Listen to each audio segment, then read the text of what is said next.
میرے نبی پاک صلی اللہ تعالی علیہ وسلم فرماتے ہیں جب مسلمان نماز کے لیے صفیں بناتے ہیں نا، ترتیب لگ رہی ہوتی ہے، اب اللہ کی بارگاہ میں کھڑے ہوں گے، قیام کریں گے، رکوع کریں گے، سجود کریں گے، فرمایا جب مومن صفیں بناتے ہیں تو رب دیکھ کے مسکراتا ہے،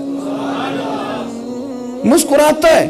کمال ہو گئے عروج بندگی کا، جب بندے کو دیکھ کے رب مسکرائے، خدا بندے سے خود پوچھے بتا تیری رضا کیا ہے، مسکراتا ہے۔ اور میرے نبی پاک علیہ السلام فرماتے ہیں جب مجاہد جہاد کے لیے صفیں سیدھی کرتے ہیں، آج تو یہ رب کے نام پہ مرنے ہی آ گئے، یہ صفوں میں کھڑے ہوں گے، ترتیب سے لڑیں گے، ترتیب سے گلا کاٹیں گے کافروں کا یا شہادت لیں گے۔ فرمایا جب جہاد کی لوگ صفیں بناتے ہیں تو رب انہیں دیکھ کے مسکراتا ہے۔ کتنے نصیبوں والا وہ بندہ ہے جسے دیکھ کے مسکرا دیا۔ او یار کبھی تیرا بیٹا تیرے سامنے مسکرائے نا چھوٹا تو تیرا دل باغ باغ ہو جاتا ہے۔ تیری ماں بیمار کسی ایک دن صحیح طرح ہنس پڑے تو طبیعت خوش ہو جاتی۔ مجھے بتاؤ نا جس کا رب بھی اسے دیکھ کے ہنس پڑے، جو اس کی شان کے لائق ہے، کیا اس بندے کے نصیبیں ہیں، کیا اس کے مقدر ہیں۔ آپ اس مقام پر اپنے آپ کو لائیں۔ اب دیکھیں نا یہ حدیث ہم نے سن لی، اب ہم نے نا اس طرح صفحے نہیں بنانے جس طرح ساری دنیا، اب ذرا صفحے بھی شوق سے بنائیں گے، اب ذرا تھوڑا سا شوق پیدا کریں گے۔ بھئی یہ تو میں وہ کام کرنے لگا ہوں جسے دیکھ کے رب مسکراتا ہے۔ نبی پاک صلی اللہ علیہ وسلم نے فرمایا جب کوئی بندہ توبہ کرتا ہے نا، ہم توبہ کا رٹا لگاتے ہیں، یا اللہ میری توبہ یا اللہ۔ اور توبہ کا تو مطلب یہ ہے کہ پچھلے گناہوں سے پکی توبہ، آج کے بعد یہ غلطی نہ کرنے کا پکا وعدہ۔ تو نے ساری شب برات رو کے گزاری ہے، بتا سویرے جھوٹ جوڑنے کا ارادہ ہے تیرا؟ آج کے بعد رشوت تو نہیں نہ لے گا، ملاوٹ تو نہیں نہ کرے گا، یہ توبہ ہے۔ اور اگر سارے کام اسی طرح کرنے تو پھر یہ توبہ کا رٹا ہے، جتنا مرضی لگاؤ۔ حضرت علی بن ربیعہ رضی اللہ تعالیٰ عنہ فرماتے ہیں میں مولا علی کے ساتھ تھا، مقام حرہ کی طرف جا رہے تھے، حضرت علی نے ہاتھ اٹھا کے دعا مانگی ہماری تعلیم کے لیے، ورنہ حضرت علی ہم صحابہ کو محفوظ عن الخطا تو مانتے ہیں نا۔ ہاتھ اٹھا کے کہا اے اللہ ہمارے گناہ بخش دے، تیرے علاوہ کوئی معاف کرنے والا نہیں۔ اور پھر حضرت علی آسمان کی طرف دیکھا اور دیکھ کے نا حضرت علی بن ربیعہ کو تو مسکرائے۔ حضرت علی بن ربیعہ کہنے لگے حضور مسکرائے کیوں ہو؟ فرمانے لگے ایک دن میں حضور کے ساتھ اسی طرح آیا تھا، اسی طرح حضور نے دعا فرمائی تھی ہماری تعلیم کے لیے، اور پھر حضور مجھے دیکھ کے مسکرائے تھے اور فرمایا جب کوئی بندہ رب کی بارگاہ میں اس طرح استغفار کرتا ہے تو رب مسکراتا ہے، اور مسکرا کے فرماتا دیکھ لو میرے بندوں کو پتا ہے کہ میرے علاوہ معاف کرنے والا کوئی نہیں، انہیں پتا ہے۔ تم اس کی بارگاہ میں رجوع تو لاؤ، آؤ تو صحیح دو آنسو لے کر۔ اقبال کہتے ہیں کہ موتی سمجھ کے شان کریمی نے چن لیا، قطرے دو گرے میرے ار کے انفعال کے، دو میں نے آنسو بہائے تھے تو اس کے کرم نے تو موتی سمجھ کے چن لیے۔ سنو نا حضور اس استغفار کو اللہ کو یار رات کو توبہ کر کے سونا چاہیے ہمیں۔ کچھ غلطیاں ہم کرنا نہیں چاہتے پر ہم سے ہو جاتی ہیں، کچھ دل ہم توڑنا نہیں چاہتے پر وہ ٹوٹ جاتے ہیں، ہماری مجبوری ہوتی ہے ٹوٹ جاتے ہیں۔ رات کو اس کی بارگاہ میں ہاتھ باندھ کے کشکول طلب دراز کر کے خوب استغفار پڑھنا چاہیے کہ مالک بندے ہیں نا کیا کریں، نفس کا ساتھ ہے، دنیا کا ساتھ ہے، خواہشات نفسانیہ، مالک معاف کر دے۔ درد سے توبہ، رسم نہ ہو، کہانی نہ ہو، لفظ نہ ہو، جملے نہ ہوں، اور جناب ایسے لوگوں کے بیچ بڑے ہاتھ باندھ کے اور بڑا کوئی ضرورت نہیں، آپ اکیلے اپنی چارپائی پہ بستر کے اندر منہ دے کے بھی درد سے کہیں گے نا معاف کر دے تو وہ تو مہربانی بڑا ہے۔ میرے نبی پاک صلی اللہ علیہ وسلم مثال دیتے ہیں، فرمایا ایک آدمی صحرا میں جا رہا، صحابہ سے حضور خطاب کر رہے ہیں، فرمایا ایک آدمی صحرا میں جا رہا تھا، اس نے اپنی اونٹنی پہ کھانا پانی پیسے ہر چیز رکھی ہوئی تھی، صحرا تھا بہت بڑا، درمیان صحرا کے گیا تو تھوڑا سا سستانے کے لیے آرام کرنے کے لیے اونٹنی سے نیچے اترا۔ اب اس نے اونٹنی کی لگام، اونٹنی کی نکیل اپنے سرہانے کے نیچے رکھی، ہاتھ کے ساتھ پکڑی اور سو گیا۔ تھوڑی ہی دیر کے بعد جب اس کی آنکھ کھلی تو دیکھا اونٹنی غائب ہے۔ صحرا میں وہ پیدل نہ آگے جا سکتا ہے، نہ پیچھے جا سکتا ہے، نہ دائیں نہ بائیں، کھانے کو روٹی نہیں، پینے کو پانی کا قطرہ نہیں، تھوڑا ادھر بھاگا ادھر بھاگا، تھک گیا۔ کریم محبوب فرماتے ہیں وہ پوری طرح نڈھال ہو گیا اور مایوس ہو گیا، معاذ اللہ، مایوس ہو کے دوبارہ اسی جگہ آ کے لیٹ گیا جہاں پہلے لیٹا تھا، انتظار کرنے لگا کہ اب موت ہی آئے گی، آخری وقت ہے، اب نہ میں پیدل یہ صحرا کراس کر سکتا ہوں، نہ پیچھے جا سکتا ہوں، نہ کھانا ہے نہ پانی ہے، سوائے موت کے کوئی سہارا نہیں۔ حضور فرماتے ہیں وہ رستے میں دوبارہ لیٹ گیا، اچانک اس نے رخ بدلا تو اونٹنی سامنے کھڑی تھی۔ حضور نے صحابہ سے پوچھا بتاؤ نا اسے بھلا کتنی کو خوشی ہوگی؟ یا رسول اللہ جسے نئی زندگی مل گئی ہے۔ آپ دیکھیں نا سارے ڈاکٹروں نے کہہ دیا کہ اس کے تو گردے، معدہ، جگر ہر چیز ختم ہے، گھر لے جاؤ خدمت کرو، ہر طرف پریشانی ہے۔ وہ بندہ بھی سمجھ گیا ہے کہ آخری وقت آ گیا، کل جاؤں پرسوں جاؤں، تیاری ہو گئی، سب لوگ آ گئے، باہر والے بھی آ گئے، یہ ماحول ایک عجیب رنگ اختیار کر گیا۔ اچانک ایک ڈاکٹر نے آ کے کہا نہیں نہیں غلطی لگ گئی تھی۔ مجھے بتائیے انداز کیا ہوتا ہے؟ بغیر دوائی کے بندہ اٹھ کے کھڑا نہیں ہو جاتا، او میں تو بچ گیا ہوں۔ نبی پاک صلی اللہ علیہ وسلم فرمانے لگے اس کی اونٹنی مل گئی، بتاؤ بھلا اسے کتنی خوشی ہوگی؟ یا رسول اللہ وہ تو دوبارہ دنیا میں آ گیا۔ حضور فرمانے لگے اسے کچھ بھی خوشی نہیں ہوئی۔ جب کوئی رب کا گناہ گار بندہ آ کے توبہ کرتا ہے، رب کو اس سے کئی گنا زیادہ خوشی ہوتی ہے۔ میرا بندہ آ گیا ہے، میرا بندہ آ گیا ہے، میرے گھر آ گیا۔ اس نے آنسو بہائے ہیں، اس نے کہا اللہ میں تیرا ہی ہوں، تیرا ہی رزق کھاتا ہوں، تیری ہی زمین پہ رہتا ہوں، تیرے نام سے میری سانسیں چلتی ہیں۔ وہ آ گیا۔ فرمایا اس اونٹنی والے سے زیادہ رب کو خوشی ہوتی ہے جب گناہ گار آ کے توبہ کرتا ہے۔ گناہ گاروں کے آنسو اس کی بارگاہ میں بڑے مقبول ہیں، لیکن ہم رسم ادا کرتے ہیں، توبہ نہیں کرتے۔ ہم اپنے آپ کے ساتھ دھوکہ کرتے ہیں، جھوٹ بولتے ہیں۔ ہم بندہ کوئی ناراض ہو جائے تو ہمیں کو نہیں نیند آتی، اس کے گھر چلے جاتے ہیں۔ ہم اپنے سارے رشتوں کو، تعلقات کو مینٹین کر کے رکھنے کے عادی ہیں۔ ہمیں پتہ ہے کہ وہاں میں نہیں جا سکا تو بیٹا بھیجتا ہوں، فلاں شادی پہ میں نہیں جا سکا تو بھتیجا بھیجتا ہوں، بھائی بھیجتا ہوں۔ ہر تعلق کا ہم نے خیال رکھا کوئی روٹھ نہ جائے، لیکن کمال ہے نا یہ نہیں سوچا کہ اگر رب روٹھ گیا تو جب وہ روٹھ جائے نا تو سارے رشتے بھی بندے کے پاس موجود ہوں تو کوئی کارآمد نہیں ہوتا، پھر کروڑوں روپیہ جیب میں ہوں تو ڈاکٹروں کی دوائیاں اثر نہیں کرتی۔ وہ روٹھ جائے تو پھر انسان اس طرح سے پھسلتا ہے کہ بڑے بڑے اس کے پاس دروازے ہوتے ہیں پر کسی جگہ اس کا ہاتھ نہیں لگتا۔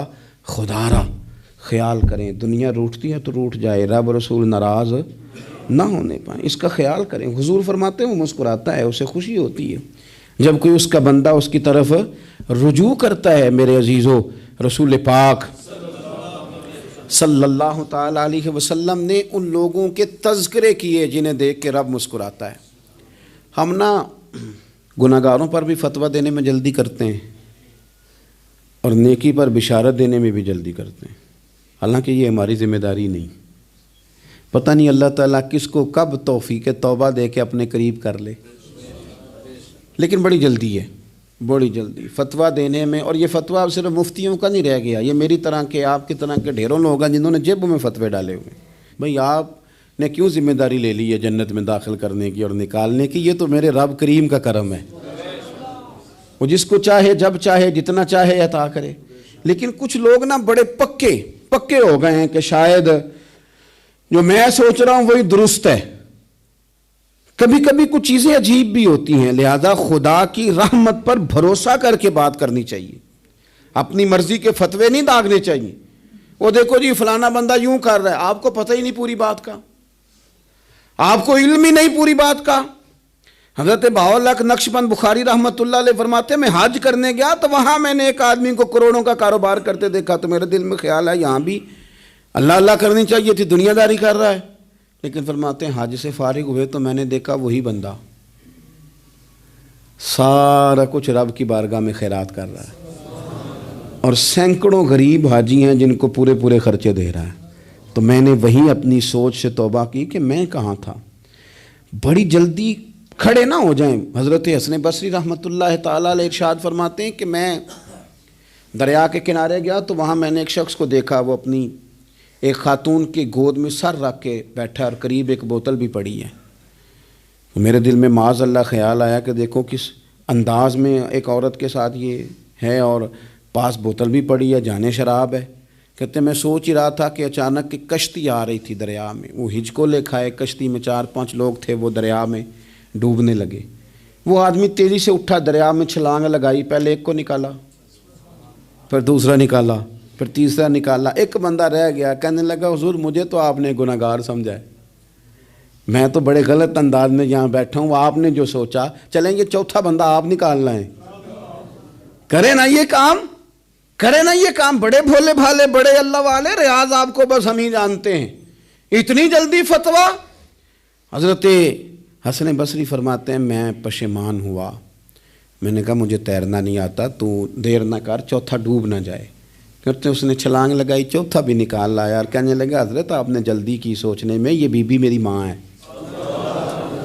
اور یہ سرکے کی بوتل ہے۔ ہم ماں بیٹے کا یہ مشغلہ ہے کہ یہ وہ جگہ ہے جہاں آ کے لوگ مسافر اترتے ہیں، اور یہاں سے کسی کا گھر 100 میل ہے، کسی کا 200 میل ہے۔ ہم صبح سرکہ، کھجوریں، روٹیاں لے کے یہاں آتے ہیں، مسافروں کی نوکری کرتے ہیں، کوئی پریشان ہو تو مدد کرتے ہیں۔ حضرت خواجہ حسن بصری فرماتے ہیں میں نے معافی مانگی، ان سے بھی مانگی، رب سے بھی مانگی۔ انہوں نے مانگ لی نا بزرگ تھے، پر ہم کو نہیں تیار مانگنے کو۔ ہم ہر وقت بدگمانیاں، وہ فلانا فلانے جرم کرتا تھا، میں اسے اب کیسے نیک مان لوں؟ بھئی اب وہ نمازی ہے، خدا کے گھر آتا جاتا ہے، اب اللہ کی بارگاہ میں حاضر ہوتا ہے، جب رب نے معاف کر دیا تو بھی سوچ بدل جا۔ سنیں حضور کیا فرماتے ہیں۔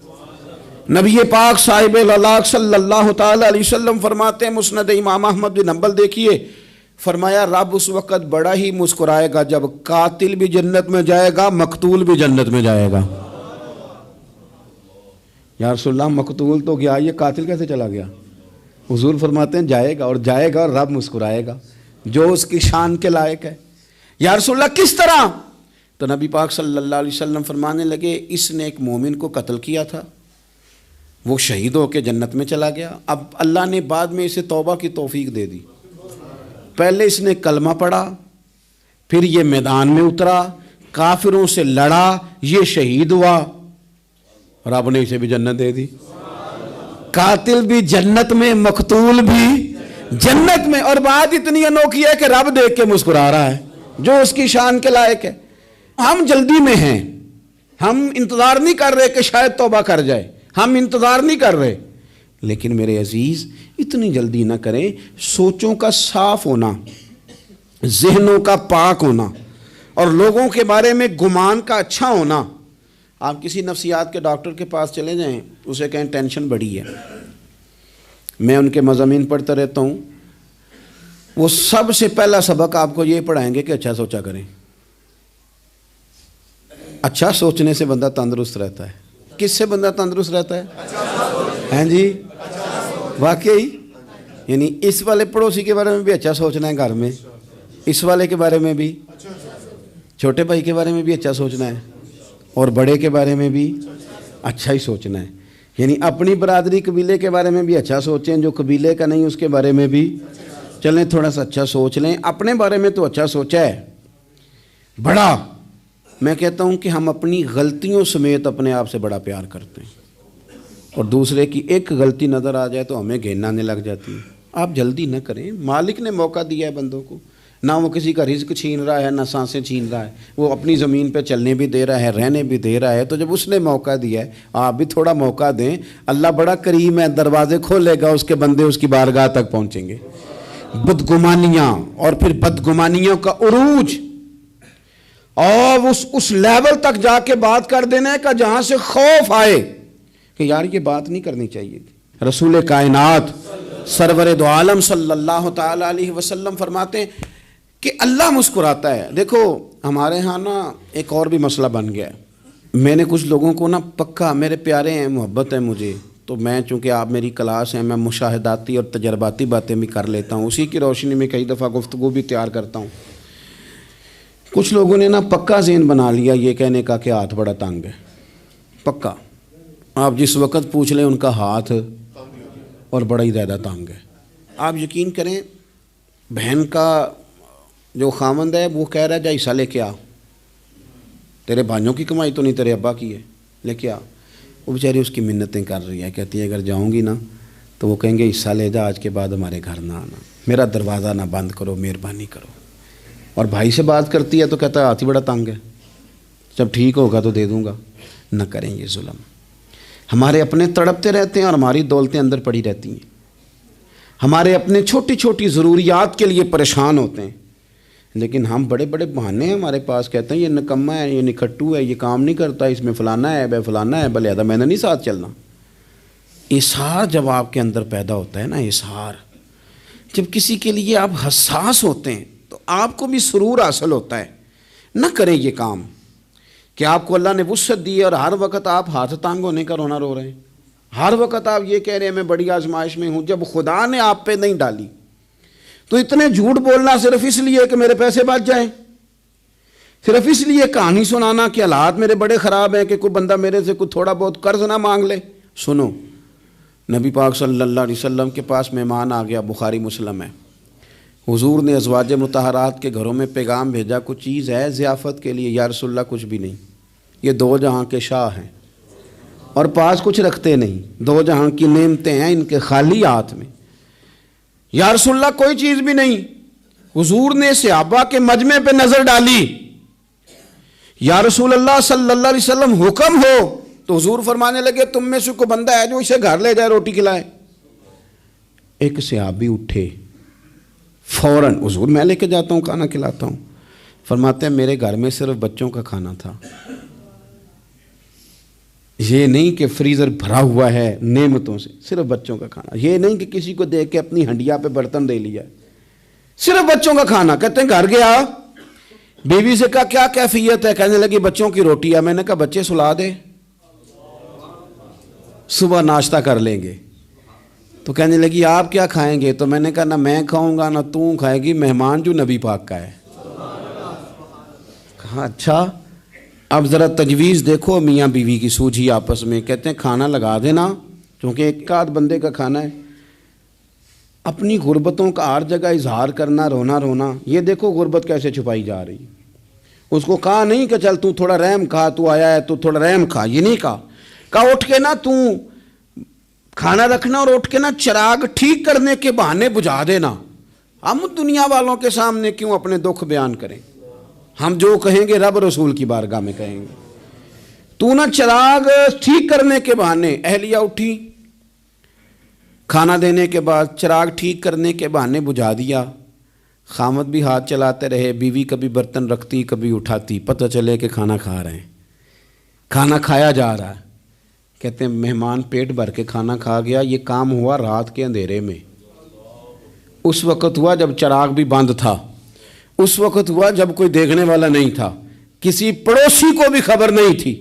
فرماتے ہیں صبح کے اجالے میں اس مہمان کو لے کے مسجد نبوی میں نے قدم رکھا تو نبی کریم نے فرمایا رات جو تم نے کام کیا ہے نا، اسے دیکھ کے میرا رب بڑا مسکرایا ہے، اللہ بڑا مسکرایا ہے۔ اللہ تر دامنی پہ شیخ ہماری نہ جائیے، ہم دامن نہ چھوڑ دیں تو فرشتے وضو کریں۔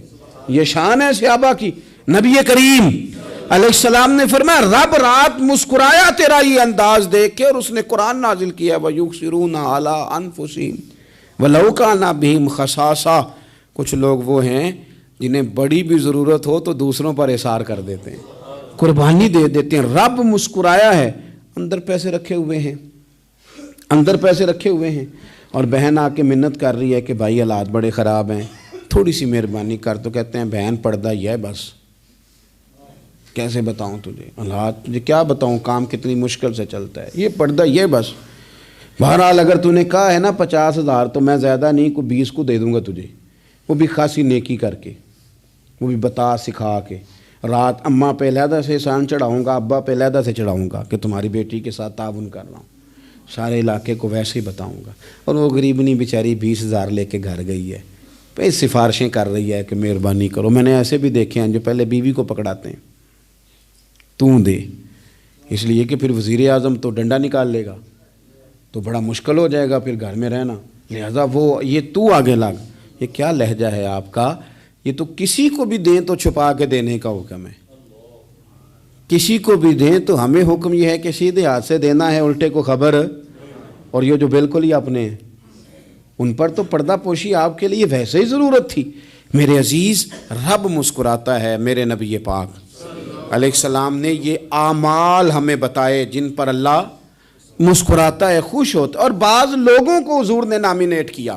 حضرت سعد بن معاذ رضی اللہ تعالیٰ عنہ عظیم صحابی تھے۔ یہ وہ خوبصورت صحابیاں جن کے جنازے کو کندھا میرے نبی پاک نے عطا فرمایا، حضور نے کندھا عطا فرمایا۔ کمال ہو گئی، نرخ بازار محبت کا انوکھا ہی ہو گیا، خود خریداروں میں شامل آ کے مولا ہو گیا۔ حضور نے کندھا دیا۔ حضرت سعد بن معاذ رضی اللہ تعالیٰ عنہ کا جب جنازہ اٹھا، ان کی والدہ رو پڑی، بڑے درد سے روئی، ماں تھی نا۔ ان کی آواز جب حضور تک گئی تو نبی پاک نے فرمایا آنسوؤں کو روک لے، آواز کو کم کر لے، تیرے بیٹے کی تو جب روح پرواز ہوئی ہے تو رب مسکرایا ہے۔ جس کے آنے پہ رب راضی ہو، مسکرا دے جو اس کی شان کے لائق ہے۔ یہ تو وہ لوگ ہیں کہ جن کے جانے پر نا رب، وہ کسی نے کہا تھا کہ میرے مرنے پہ ہر سو شور مچ جائے گا، دیکھو گے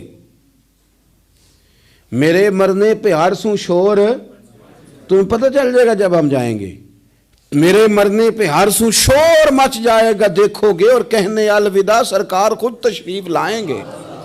اور درویش کہنے لگے بعد مرندے مکھڑا میرا ہو جاوے جے تازہ، پھر سمجھ لینا محبوب میرے نے آن پڑے ہے جنازہ۔ اور عاشق کا جنازہ ہے، ذرا دھوم سے نکلے اور محبوب کی گلیوں سے ذرا گھوم کے نکلے۔ فرمایا کہ ان کے تو جانے پہ رب کریم۔ اور حضور نے ایک دعا بھی دی۔ حضرت ابو طلحہ، حضرت طلحہ رضی اللہ تعالیٰ عنہ صحابی تھے، ان کا وصال ہو گیا تو حضور نے دعا بھی دی۔ فرمایا یا اللہ جب میرا طلحہ آئے نا تو اس سے مسکرا کے بات کرنا، یہ تجھ سے مسکرا کے بات کرے جو تیری شان کے لائق ہے۔ تو اللہ تعالیٰ غائب درجے راضی ہوتا ہے۔ ایک دفعہ پھر بات دہراتا ہوں، جو میدان میں ڈٹ کے شہید ہو رب اسے دیکھ کے مسکراتا ہے جو اس کی شان کے لائق۔ جو توبہ صحیح کریں، سچی کریں، رب انہیں دیکھ کے مسکراتا ہے جو اس کی شان کے لائق ہے۔ جو نماز کے لیے صفیں بنائے رب انہیں دیکھ کے مسکراتا ہے۔ جو جہاد کے لیے صفیں بنائے رب دیکھ کے مسکراتا ہے۔ جو لوگ صبح پچھلے پہر اٹھ کے عبادت کریں رب انہیں دیکھ کے مسکراتا ہے۔ اور جو کبھی کبھی بھوکے رہ کے دوسروں پر قربان کر کے احسار کر دیں رب انہیں دیکھ کے مسکراتا ہے۔ بہت بڑی فضیلت ہے۔ اللہ ان سارے کاموں میں سے کسی ایک کام پہ ہمیں بھی لگا دے تاکہ یہ بڑی فضیلت اللہ تعالی ہم گناہگاروں کے حصے میں بھی فرما دے۔ آخر دعوانا ان الحمد للہ رب العالمین۔